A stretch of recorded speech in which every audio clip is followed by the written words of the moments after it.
What is homosexual gender dysphoria? Hi, I'm Aaron Kimberly, Director of the Gender Dysphoria Alliance. I'm a mental health nurse and a trans man. I was born biologically female with a rare disorder of sex development.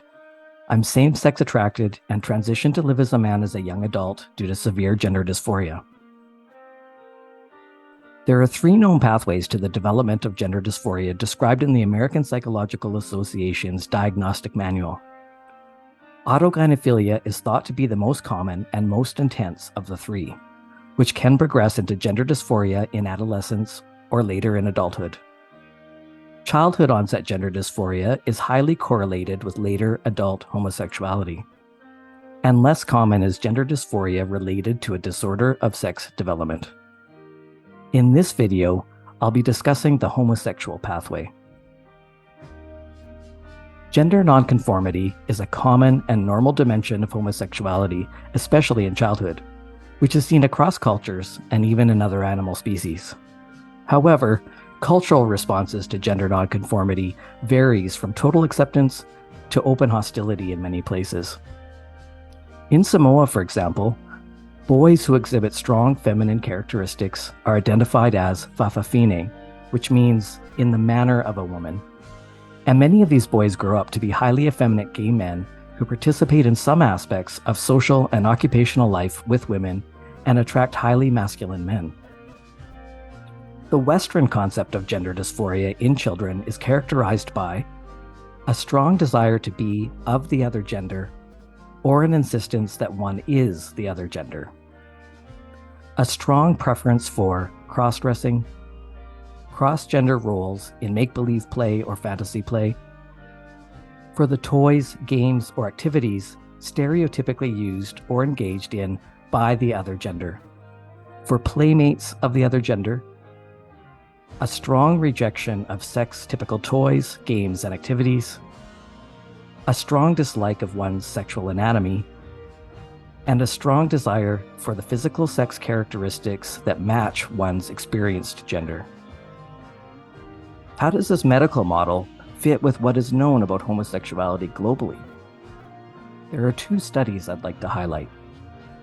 The first is by Paul Vasey, who studies the fa'afafine in Samoa. After collecting and analyzing data about the fa'afafine, he concluded that cross-sex identification and extreme gender nonconformity within the context of social acceptance do not lead to distress.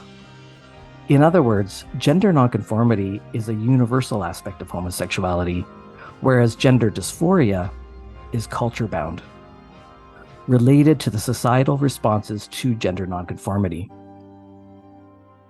A paper by Hiestand and Levitt on butch identity development from childhood and into adulthood leads to a similar conclusion as Vasey's study. The authors express concern that a normal aspect of homosexuality is being pathologized.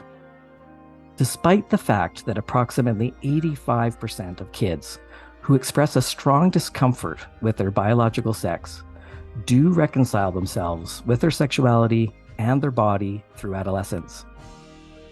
Only a small percentage of gay men and women do become homosexual transsexuals through hormonal and surgical interventions. There are a number of motivating factors, which include intense gender dysphoria that persists into adulthood, low economic status, poor understanding and education about gender nonconformity, homophobia, desire to attract romantic and sexual partners, and comorbidities like autism may complicate the developmental process. Even in places like Samoa, some individuals choose to cosmetically feminize or masculinize their bodies, but the number 1 takeaway I'd like to leave you with is this. Children who are obviously gender nonconforming are less likely to develop lifelong gender dysphoria if they are well supported, accepted, and integrated into their families and communities as they are. With support, they are very likely to grow up into healthy gay adults. For more information, visit the Gender Dysphoria Alliance at www.genderdysphoriaalliance.com.